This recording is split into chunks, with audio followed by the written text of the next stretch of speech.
남북 정상회의 판문점 선언에 대한 다양한 분석과 평가들이 나오고 있습니다.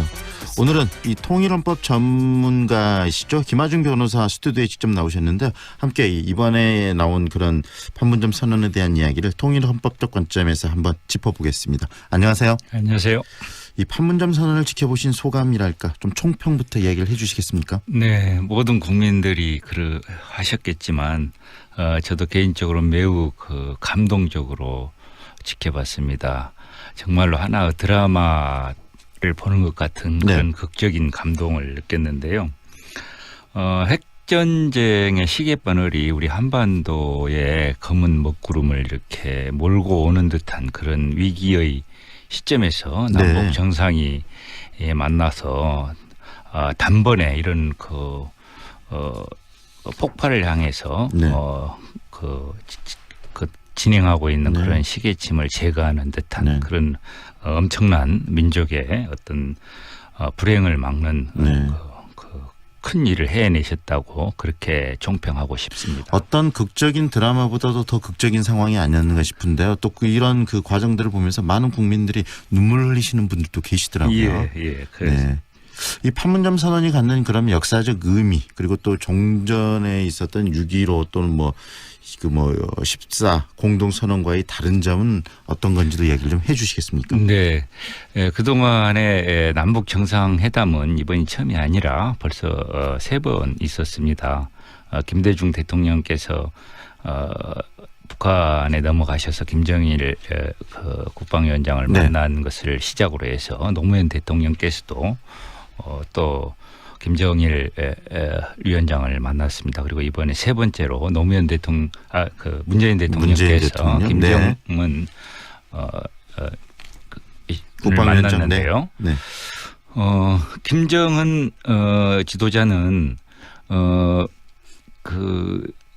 김정일 위원장과 달리 개방적인 그런 교육을 받으신 분입니다. 그래서 그분은 세계가 어떻게 돌아가고 있고 어떻게 변해가고 있는지를 누구보다도 잘 알고 있는 그런 분인데 핵무기를 계속해서 개발하고 미사일을 실험해 나가는 모습이 다소 의아스럽게 생각이 됐습니다. 그런데 이제 그런 개발과 실험을 극적으로 중단하고 이렇게 대화 협상 테이블로 나와서 이렇게 한반도 평화 체제를 구축할 수 있는 그런 기틀을 마련하는 그런 회담을 하게 된 것에 대해서 매우 긍정적으로 보시는 거네요.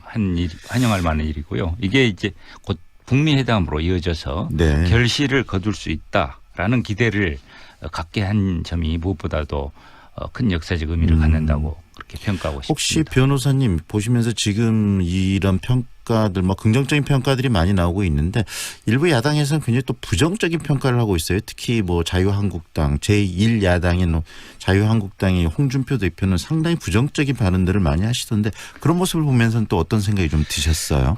그 부분에 대해서는 같은 당 내에서도 적절하지 못하고 동의하기 어렵다라는 그런 의견이 있는 것으로 알고 있습니다. 저도 개인적으로 이번 회담을 그렇게 보는 입장은 매우 의외이고 동의하기 어렵다고 생각이 되고 우리가 이미 우리보다도 앞서서 민족 통일을 이뤄낸 서독과 동독의 어떤 통일 과정을 지켜보면서 우리가 많은 그런 시사점을 얻을 수 있는데 서독 같은 경우에는 3인당 그러니까 한마디로 진보당이죠. 3인당에서 수립한 대동독 정책, 그걸 이제 동방 정책으로 표현할 수 있는데 이 정책을 수립해서 교류와 협력을 확대하는 그런 방향으로 물꼬를 텄거든요. 그런데 그 이후에 정권을 이어받은 보수당, 기민당에서는 이 동방 정책을 폐기하지 않고 꾸준히 밀고 나갔습니다. 그래서 적어도 통일 문제, 민족 문제에 대해서만큼은 여야가 따로 없고 진보와 보수가 따로 없이 한 방향으로 우리가 갔을 때 통일이라는 그런 기회를 마련할 수 있고 그런 기회를 갖다가 실현시킬 수 있는 그런 에너지를 축적할 수 있다고 봅니다. 그런 점에서 이번에 모처럼 마련된 그런 남북 정상회담에서 최대의 그 핵심적인 그런 과제로 등장한 평화체제 확립 네. 이 부분에 대해서는 야당들도 이번 기회에 그 여야를 떠나서 네. 한마디로 통일로 가는 하나의 어떤 긍정적인 저기 전 단계 네. 조치로서 힘을 합해야 될 그런 상황이 아닌가 그렇게 생각합니다. 우리 변호사님과 이야기를 나누면서 참 그런 측면에서 이 독일의 사례를 들어주셨는데요. 여야가 갈리고 또 이런 어떤 남북 문제를 어떤 정략적인 부분으로 이용한다는 건 굉장히 안 되지 않을까라는 네. 생각도 좀 드네요. 네. 구체적 네. 매우 근시안적인 생각이고요. 결국에는 자기네들이 정권을 잡았을 때는 똑같이 고민하고 실천해야 될 부분이거든요. 네. 아무리 보수 정당이라고 하더라도 남북이 이렇게 분단된 상황을 계속하기를 원하지는 않을 거 아니겠습니까? 그래서 통일을 바라는 것은 우리 남북 민족 모두가 공동의 그 어떤 가치로 네. 실현되기를 희망하고 있는 그런 부분이 상황에서 아닐까. 이 엇박자를 네네. 내는 것은 대인답지 못한 그런 태도라고 생각이 됩니다. 네. 구체적으로 이 판문점 선언의 내용을 좀 들어봤으면 좋겠는데 우리가 특히 좀 주목해야 할 부분들은 어떤 것들이 있을까요? 예, 그동안에 있었던 두 번의 정상회담과 내용과 형식 면에서 크게 그렇게 달라진 부분은 없습니다. 대동소이하다고 볼 수 있는데요. 네. 다만 이번 세 번째 정상회담에서 특히 우리 이 국민뿐만 아니라 세계적인 관심을 끌고 있는 부분이 바로 남북 간의 종전선언과 평화협정 체결의 기대감을 그만큼 크게 했다는 것이죠. 네. 그동안의 두 번의 남북 정상회담은 남북 간의 정상회담으로 그치고 말았습니다. 네. 그런데 지금 이번 세 번째 남북 정상회담은 곧 이어질 북미 회담 모멘텀으로 이어지거든요. 네. 그래서 남북 정상들이 그 평화협정에 대해서 이야기한 게 종전의 정상회담에서 똑같은 얘기가 나왔습니다만은 그 무게감이 훨씬 차이가 있는 것이죠. 네. 그래서 5월 달에 개최될 북미 회담에서 핵 협상이라든가 네. 미사일 문제에 대해서 북미 간의 원만한 타협이 이루어진다면 그게 곧 남북 간의 평화협정으로 현실화될 그런 기대감을 갖게 한다는 점에서 네. 이번 정상회담에 특별한 의의가 있다고 생각이 됩니다. 네.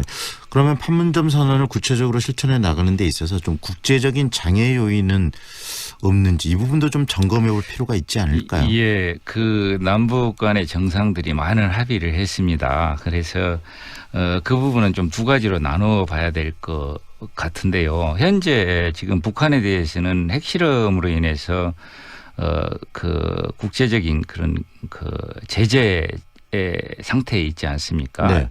유엔에서 북한에 대해서 경제적인 제재 방안을 마련해 놓고 있기 때문에 그 부분에 저촉되는 그런 남북 간의 협력은 우리 남북 정상과는 합의만으로 해결되지 않을 것으로 생각합니다. 그 부분에 대해서는 북미 간의 회담이 성공이 네. 돼서 그런 제재 장치가 해결이 됐을 때 이제 물꼬를 틀 수 있는 부분이고요. 그런 부분을 제외하고서라도 우리 민족끼리 자주적으로 해결할 수 있는 그런 영역들은 많이 있을 것으로 생각이 됩니다. 가령 남북 간의 이산가족이 상봉한다든가 경협을 수반하지 않는 남북 간의 교류와 협력 부분, 가령 지난번에 올림픽 네네. 때도 있었듯이 문화적 교류들. 네. 체육 행사를 공동으로 참가를 한다든가 문화적인 교류를 한다든가 이런 것을 활성화시킴으로써 남북 간의 신뢰를 쌓고 또 전쟁의 위험을 피해갈 수 있는 그런 상황은 얼마든지 우리 민족끼리 만들어 나갈 수 있는 그런 여건이라고 생각이 됩니다. 야당은 좀 전에도 이야기를 했는데 이 선언에 대해서 좀 국회 인준 문제 가지고 또 시끄럽지 않습니까? 인준을 부정적으로 이야기하는 분들도 계시고 그러는데 이 정부 여당 그런 부분에 대해서 참 대응을 어떻게 해야 될까요?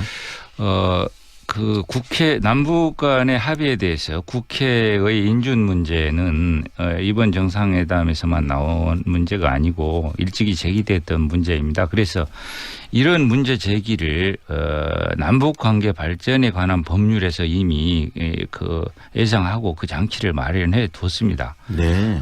그래서 남북 간의 어떤 합의가 국민들의 권리 의무에 영향을 미치는 즉 그 예산상의 부담을 준다든가 국민의 그 어떤 권리 인권 이런 문제들과 연관이 되어 있을 때는 네. 국회가 비록 북한이라는 북한의 어떤 그 법적 성격을 나라로 볼 것인지 아니면 네. 하나의 단체로 볼 것인지에 대한 국내 학계의 뭐 이견이 많이 있습니다만 네. 그런 것을 초월해서 국민들한테 부담을 주는 그런 남북 간의 합의는 국회 비준을 받아라라는 게 남북 관계 발전에 관한 법률의 기본 네. 정신이거든요. 네. 그에 입각해서 이번 남북 간의 간의 합의는 그 철도 문제라든가 또 뭐 경우에 따라서는 북쪽에 예산 지원을 해줘야 네, 될 네. 그런 부분들이 있습니다. 그래서 그 정신에 따라서 네. 국회의 비준 동의를 받는 게 필요하다고 생각이 되고 네. 또 국회의 비준 동의는 이런 측면뿐만이 아니라 네. 또 그 남북 정상 간의 합의를 국민적으로 지지한다는 그런 어떤 국민 통합적인 그런 관점에서도 네. 정치적인 측면에서 필요한 조치이기 때문에 동수족 간의 선례에서 비춰봤듯이 적어도 민족 문제, 통일 문제에 대해서만큼은 네. 이념적인 그런 그 대결적 구조를 벗어나서 네. 한 방향으로 나가야 힘을 모을 수 됩니다. 있는 네. 그런 지혜를 모아야 될 문제라고 생각이 됩니다. 남북 문제를 볼모로 삼으면서 정쟁을 할 것이 아니고 국회에서도 적극적으로 이 문제를 해결해주고 함께 나가야 된다는 말씀으로 들리고요. 앞으로 이런 부분들, 이 통일에 대한 부분을 염두에 두고 또 개헌 논의도 좀 있어야 되지 않을까 하는 생각도 듭니다. 오늘은 여기까지 듣겠습니다. 고맙습니다. 네, 감사합니다. 지금까지 김아중 변호사와 함께했습니다.